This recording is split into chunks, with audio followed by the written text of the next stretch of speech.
हर show news night हर रात 8 बजे।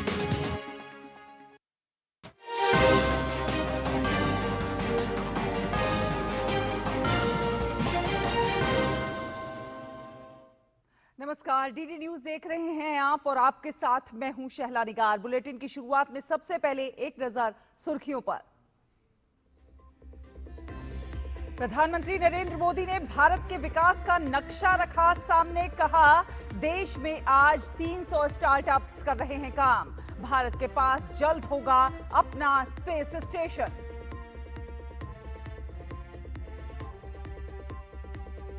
दिल्ली विधानसभा में आज से 2 दिवसीय ऑल इंडिया स्पीकर्स कॉन्फ्रेंस। गृह मंत्री अमित शाह करेंगे सम्मेलन का उद्घाटन।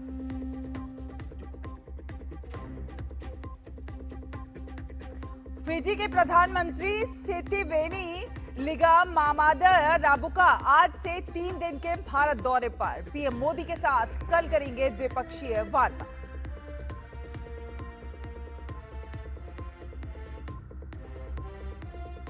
उत्तराखंड के थराली में बादल फटने से 2 लोगों की मौत और 11 घायल। राहत और बचाव के लिए पहुंची सेना। सीएम धामी ने 5 लाख रुपए की मदद की, दी तत्काल मदद।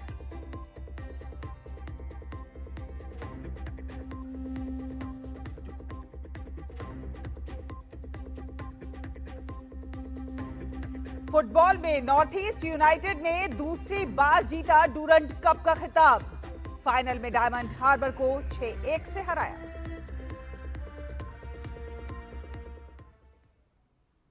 तो आपको बता दें कि प्रधानमंत्री नरेंद्र मोदी ने दैनिक समाचार पत्र द इकोनॉमिक टाइम्स द्वारा नई दिल्ली में आयोजित वर्ल्ड लीडर्स फोरम में शिरकत की और इस अवसर पर पीएम ने कहा कि जब अर्थव्यवस्था का आधार मजबूत होता है तब उसका प्रभाव चारों ओर नजर आता है। 15 अगस्त के बाद वैश्विक परिदृश्य की घटनाएं और इन सब के बीच भारत के बाजार और अर्थव्यवस्था की ग्रोथ सफलता की कहानी बयान करती है। जब इकोनॉमी के फंडामेंटल्स मजबूत होते हैं, उसकी बुनियाद मजबूत होती है, तो उसका प्रभाव भी हर तरफ होता है। मैंने अभी 15 अगस्त को ही इस बारे में विस्तार से चर्चा की है। मैं उन बातों को नहीं दोहराऊंगा, लेकिन 15 अगस्त के आसपास और उसके बाद एक हफ्ते में जो कुछ हुआ है वो अपने आप में भारत की ग्रोथ स्टोरी का शानदार उदाहरण है। भारत की मजबूत अर्थव्यवस्था पर प्रधानमंत्री ने संतोष जताया है और पूरे विश्वास के साथ दोहराया कि भारत जल्द ही दुनिया की तीसरी बड़ी अर्थव्यवस्था बनेगा। प्रधानमंत्री ने कहा कि दुनिया की ग्रोथ में भारत की हिस्सेदारी जल्द ही 20% की होने जा रही है और ऐसे में भारत दुनिया को धीमी ग्रोथ से निकालने का सामर्थ्य अपने पास रखता है। रिफॉर्म, परफॉर्म, ट्रांसफॉर्म के मंत्र पर चल रहा भारत आज उस स्थिति में है कि वो दुनिया को धीमी ग्रोथ से बाहर निकाल सकता है।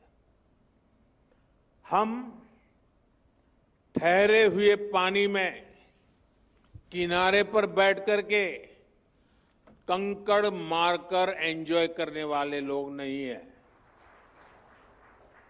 हम बहती तेज धारा को मोड़ने वाले लोग हैं।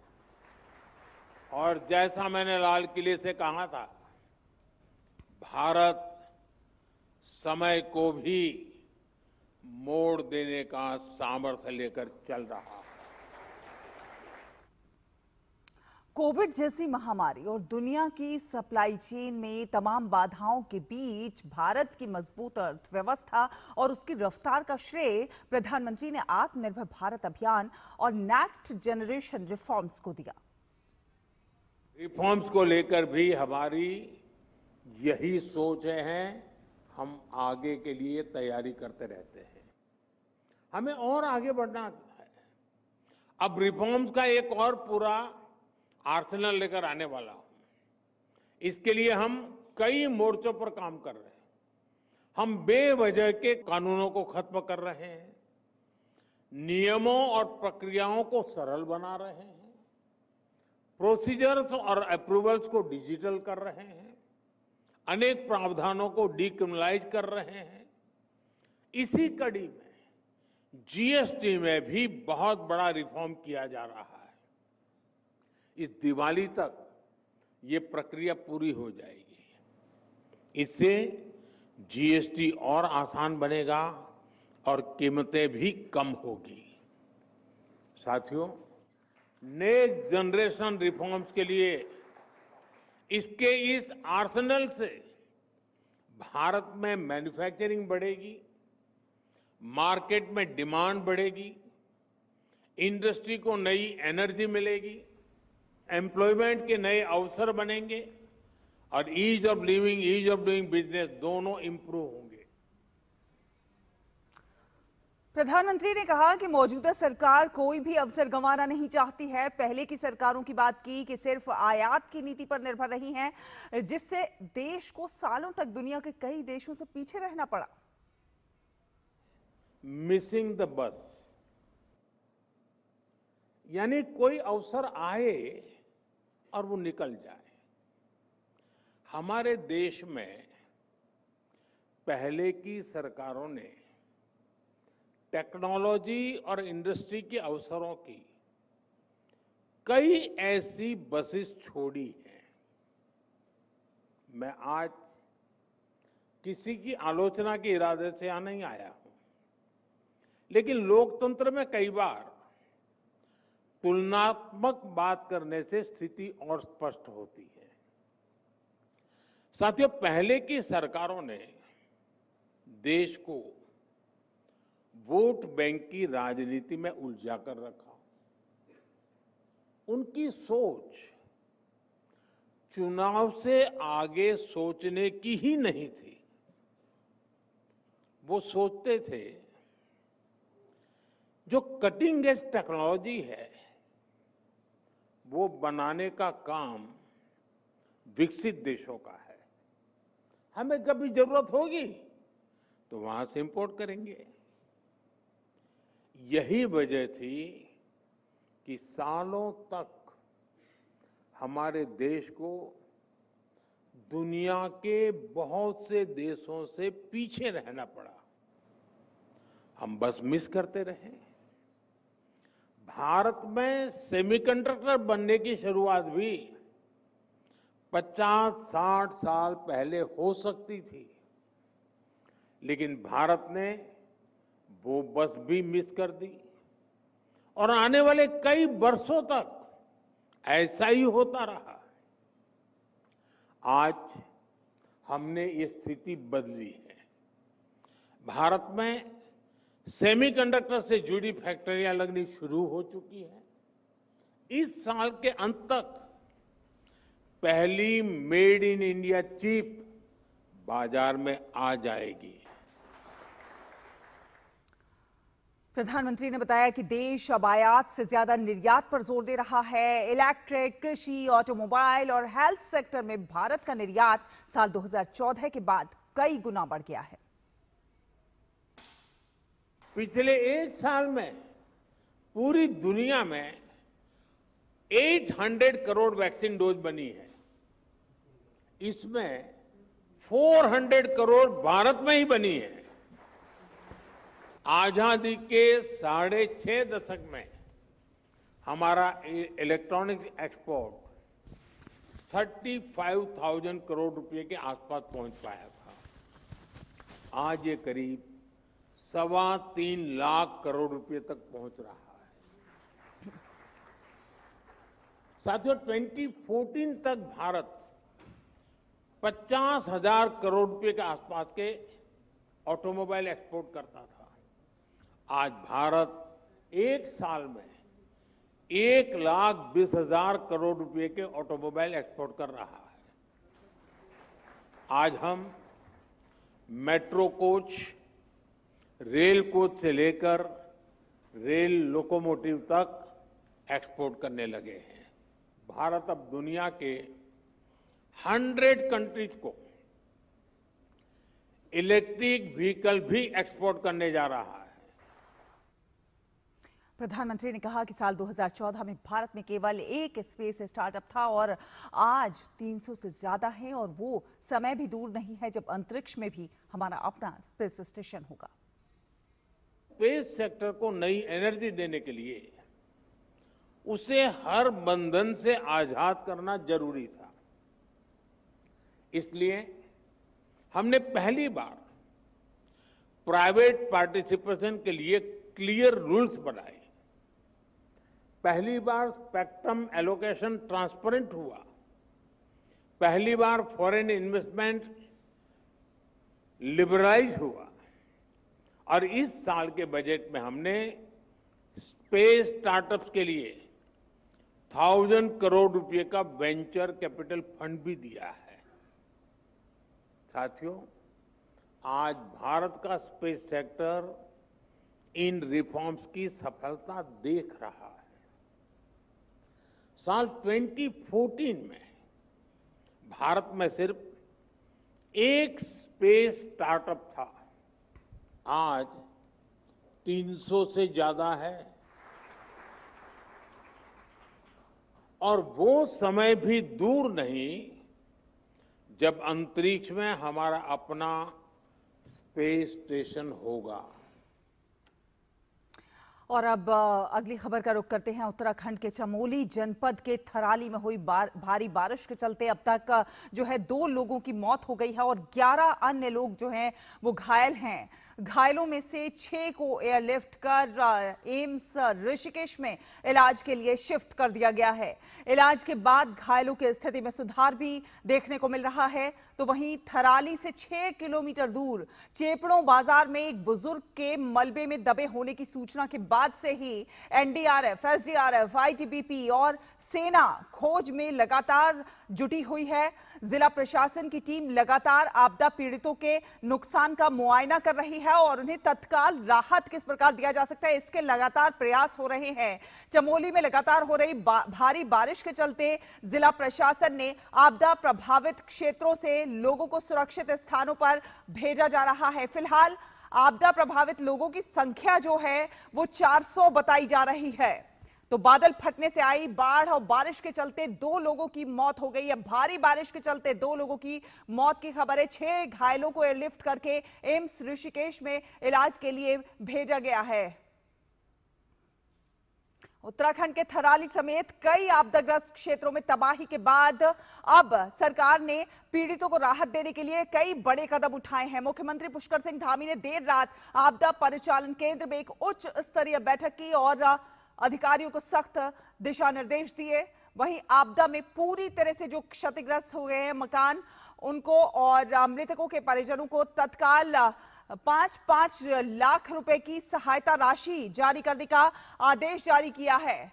सीएम ने प्रभावित क्षेत्रों में बिजली, पानी जैसी जो मूलभूत सुविधाएं हैं उनको जल्द से जल्द बहाल करने और आपदाओं के पैटर्न के अध्ययन के लिए विशेषज्ञों की एक कमेटी बनाने का भी निर्देश दिया। और इस घोषणा से पीड़ितों को फौरी राहत तो मिलेगी ही, लेकिन अब प्रशासन के सामने सबसे बड़ी जो चुनौती है वो इन घोषणाओं को तेजी से जमीन पर उतारने और प्रभावितों का स्थायी पुनर्वास करने की भी होगी।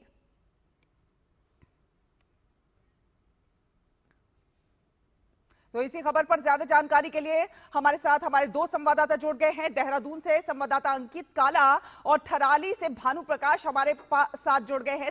सबसे पहले भानु प्रकाश, मैं आपके ही पास आना चाहूंगी और जानना चाहूंगी कि इस समय जो है राहत बचाव की क्या कुछ स्थिति है और किस तरह की ताजा स्थिति वहां पर बनी हुई है। जी शैला, जैसे कि थराली में जो कल बादल फटने की घटना के बाद वहां पर प्रशासन ने अपनी मुस्तैदी दिखाई है और वहां पर लगातार जो राहत और बचाव के कार्य हैं वो अभी भी जारी हैं।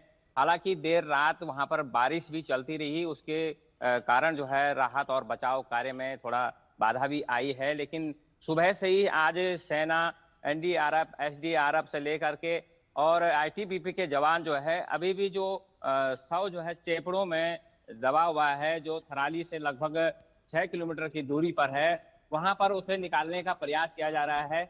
क्योंकि वहां पर बहुत बड़े बड़े बोल्डर आए हैं, बहुत ज्यादा मलबा आया है, दुकानों को भारी नुकसान हुआ है। तो उसमें जो है वो 100 का अभी पता नहीं चल पा रहा है, लेकिन उसको निकालने का जो है वहां पर जिला प्रशासन जो है लगातार जो है काम कर रहा है। इसमें जो वहां पर राहत और बचाव कार्य के लिए जो जिलाधिकारी जी को वहां पर निर्देश दिए गए हैं, उसमें तत्परता दिखाई जा रही है।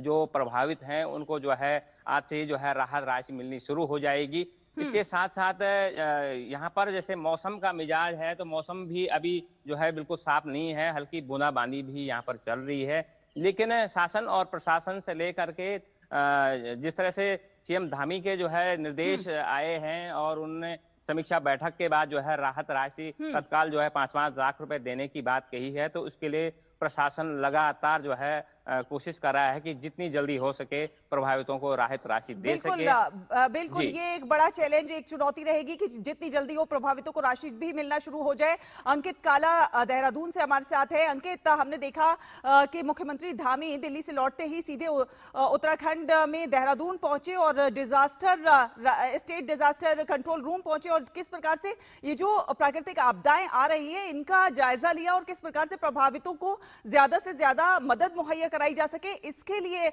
उन्होंने कदम उठाए हैं, दिशा निर्देश दिए हैं। बिल्कुल शैला, आपने सही कहा। देखिए, मुख्यमंत्री पुष्कर सिंह धामी जैसे ही राज्य से बाहर थे, उसके बाद जैसे उनको सूचना मिली तो देर शाम वो सीधा राज्य आपदा परिचालन केंद्र पहुंचे हैं। यहाँ पर तमाम शासन के उच्च अधिकारियों के साथ उन्होंने बैठक ली है। इसके अलावा चमोली जनपद के जो जिलाधिकारी हैं उनसे भी राहत और बचाव कार्य के अपडेट मांगा है। मुख्यमंत्री ने अधिकारियों को कुछ एक जरूरी दिशा निर्देश दिए हैं, जिसके बारे में भी आपने बताया 5 लाख रुपए की धनराशि के बारे में। वो भी तत्काल जो सहायता राशि है वो तत्काल प्रभावितों को देने के दिशा निर्देश दिए हैं। इसके अलावा सरकार जिस तरीके से प्रदेश में जो आपदाएं आ रही है इसका भी एक अध्ययन कराने जा रही है। उत्तराखंड के पौड़ी की बात करें, उत्तरकाशी जनपद की बात करें जिसमें कि अभी धराली में आपदा आई थी, अभी आप इस चमोली जनपद के थराली की बात कर रहे हैं, इसके अलावा भी स्याना चट्टी है और तमाम जो अन्य क्षेत्र हैं जहां जहां पर भी ये आपदाएं आई है, तो यहाँ पे कितना नुकसान हुआ है इसका एक अध्ययन करने के भी निर्देश दिए हैं और उसकी एक रिपोर्ट तमाम जो अधिकारी हैं वो बना करके शासन को भेजेंगे। एक चीज ये भी जानना चाहेंगे अंकित के मौसम का क्या कुछ मिजाज है अभी, राहत और बचाव कार्य जो चल रहा है उसमें किस प्रकार से तेजी आ सकती है या मौसम अभी और अड़चन डालेगा? बिल्कुल शैला, देखिए इसमें मौसम का एक बहुत ही महत्वपूर्ण भूमिका है। अगर आज की हम बात करते हैं तो मौसम विभाग ने हालांकि प्रदेश के 6 जनपदों में भारी बारिश का अलर्ट जारी किया है। इसमें देहरादून, बागेश्वर, पिथौरागढ़, नैनीताल और तमाम अन्य जनपद हैं जहां पर की भारी बारिश हो सकती है। तो राज्य के 13 जिलों में से आधे जिलों में आपके आज भारी बारिश है, लेकिन राहत की बात यह है कि अभी हम देहरादून की बात करें तो यहाँ पर भी इस समय मौसम साफ है। इसके अलावा चमोली जनपद की बात करते हैं तो वहां पर भी मौसम उस तरीके की स्थिति नहीं पैदा कर रहा है जो कि रेस्क्यू ऑपरेशन में बाधा करे। लेकिन देर शाम तक क्या परिस्थितियां बनती है ये तो अभी देखना होगा। लेकिन फिलहाल की अगर हम बात करते हैं तो मौसम विभाग ने आज भी प्रदेश के 6 जनपदों के लिए अलर्ट जारी किया है। हालांकि राहत वाली बात यह है कि जो चमोली जनपद है जहां पर की आपदा आ रखी है वहां के लिए आज कोई अलर्ट जारी नहीं किया है। तो ऐसे में माना जा सकता है कि जो रेस्क्यू ऑपरेशन है उसमें और तेज गति आएगी। लेकिन शासन प्रशासन की ओर से चाहे फिर वो अस्पतालों में जो स्वास्थ्य सेवाओं की सुविधाओं की बात करें, चाहे फिर वो खाद्यान्न की बात करें, सरकार की तरफ से इस ओर और विशेष ध्यान दिया जा रहा है। इसके अलावा जो MI-17 हेलीकॉप्टर है इसको भी स्टैंड बाय में रखा है कि अगर मौसम किसी प्रकार की कोई बाधा उत्पन्न नहीं करेगा तो अधिक से अधिक लोगों को राहत पहुंचाने के लिए MI-17 हेलीकॉप्टर की भी मदद ली जा सकती है। चलिए अंकित और भानु, आप दोनों ही अपनी नजर बनाकर रखिए, आगे भी आपसे जो ताजा अपडेट होगी वो हासिल करते रहेंगे। फिलहाल बहुत बहुत धन्यवाद ये तमाम अपडेट हमारे दर्शकों से साझा करने के लिए। फिलहाल एक छोटे से ब्रेक के लिए यहाँ रुकते हैं। ब्रेक के उस पार खबरों का सफर जारी है, देखते रहिए DD न्यूज।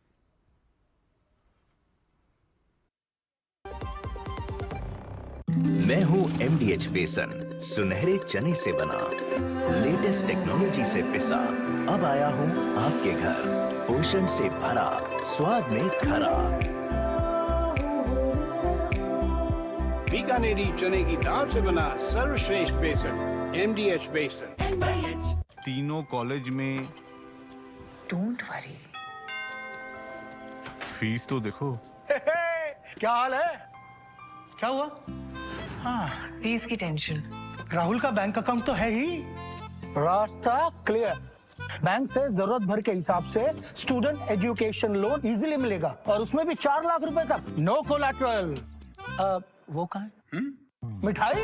आरबीआई कहता है करो सही शुरुआत, बनो फाइनेंशियली स्मार्ट। के बाद स्वागत है आपको बता दें कि फिजी गणराज्य के प्रधानमंत्री सिरिसेना लिगामादा राबुका आज से 3 दिन के भारत दौरे पर हैं। फिजी के प्रधानमंत्री राबुका की ये पहली भारत यात्रा होगी। सिरिसेना लिगामादा राबुका अपनी यात्रा के दौरान पीएम मोदी के साथ द्विपक्षीय वार्ता भी करेंगे। इससे पहले मई 2023 में पीएम मोदी ने फिजी की अपनी यात्रा के दौरान पोर्ट मोरेस्बी में फिजी के प्रधानमंत्री राबुका से मुलाकात की थी। फिजी के प्रधानमंत्री की यात्रा भारत और फिजी के बीच दीर्घकालिक और स्थायी संबंधों को रेखांकित करती है।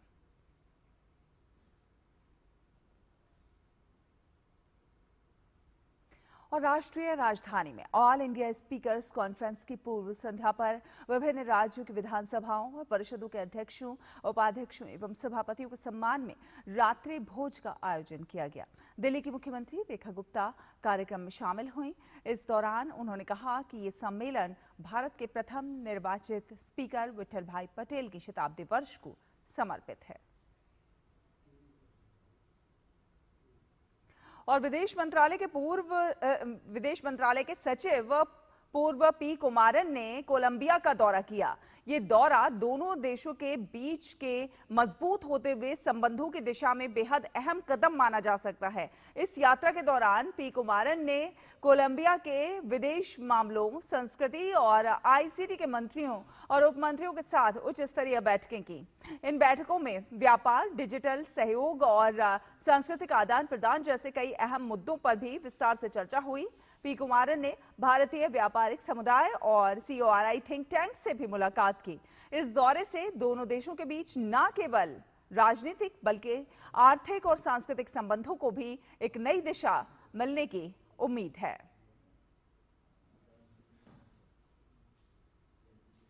बिहार के भागलपुर जिले में मतदाता सूची की गहन पुनरीक्षण के दौरान एक बड़ा मामला सामने आया है। जांच में 2 पाकिस्तानी महिलाओं के नाम वोटर लिस्ट में पाए गए हैं। खास बात यह है कि दोनों महिलाओं के पास आधार और वोटर ID कार्ड भी मौजूद हैं और उन्होंने कई बार मतदान भी किया है। मामला सामने आने के बाद गृह मंत्रालय और चुनाव आयोग ने तत्काल कार्रवाई करते हुए उनके नाम मतदाता सूची से हटाने का आदेश दिया। साथ साथ चुनाव आयोग और गृह मंत्रालय ने स्थानीय प्रशासन से इसकी रिपोर्ट भी मांगी है। दोनों पाकिस्तानी महिलाएं भागलपुर के भीखनपुर मोहल्ले में रहती हैं। दोनों मूल रूप से पाकिस्तान के पंजाब प्रांत के खुशाब जिले के रंगपुर गांव की रहने वाली हैं। मिली जानकारी के अनुसार फिरदौसिया जनवरी 1956 में 3 महीने के वीजा पर भारत आई थी। इमराना भी उसी साल 3 साल के वीजा पर भारत पहुंची। दोनों का वीजा खत्म होने के बाद वे अवैध रूप से रुक गईं और भूमिगत हो गई।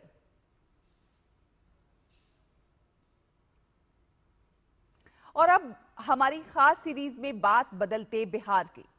रोजगार की तलाश में गांव, ज्वार, खेत, खलिहान और अपनों का साथ छूटना और पलायन कभी बिहार की नियति बन गई थी। लेकिन बीते कुछ सालों में परिस्थितियां बदली हैं। बदलते बिहार में अब ये अपने राज्य में रहकर न केवल पहले से बेहतर जीवन जी रहे हैं बल्कि दूसरों के लिए भी मिसाल कायम कर रहे हैं।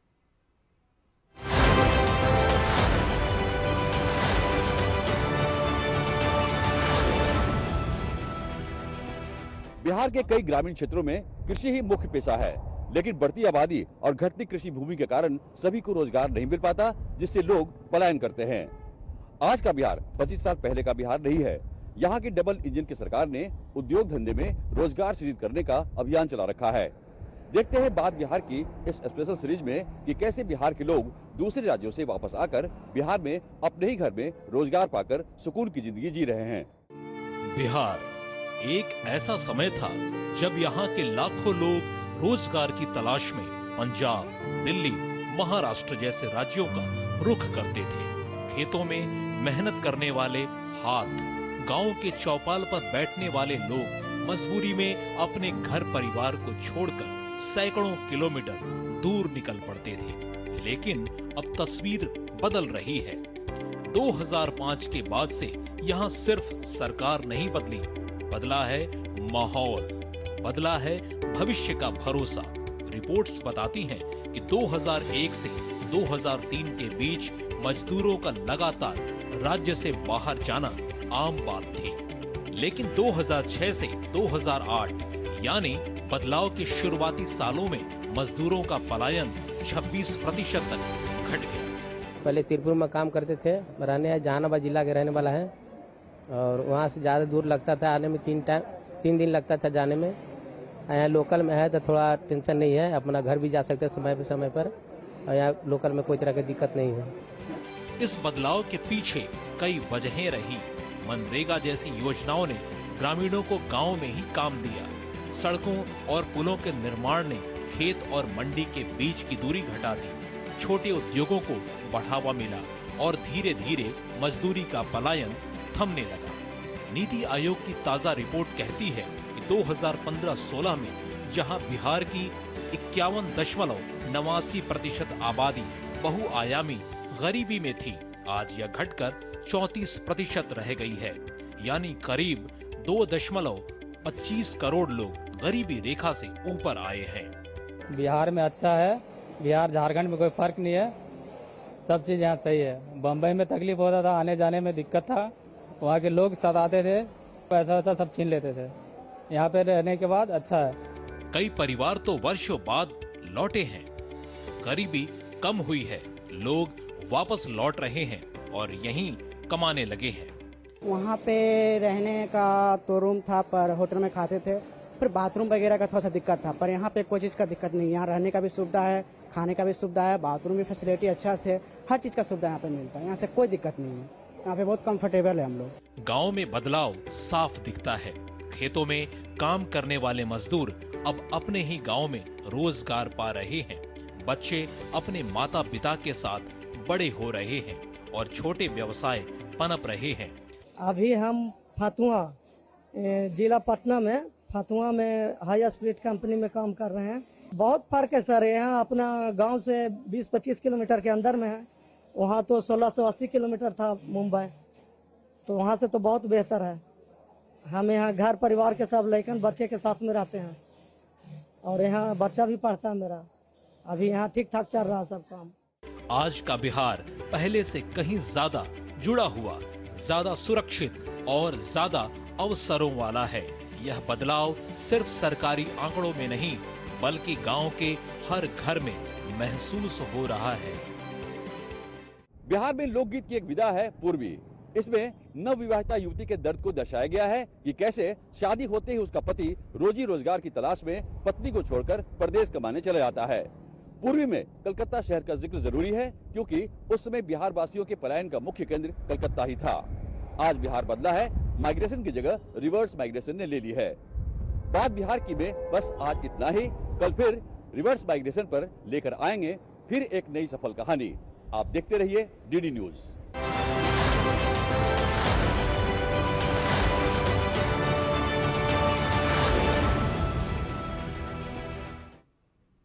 तो इसी के साथ इस बुलेटिन में फिलहाल इतना ही। डीडी न्यूज पर खबरों का सफर लगातार जारी रहेगा। आप देखते रहिए डीडी न्यूज। नमस्कार।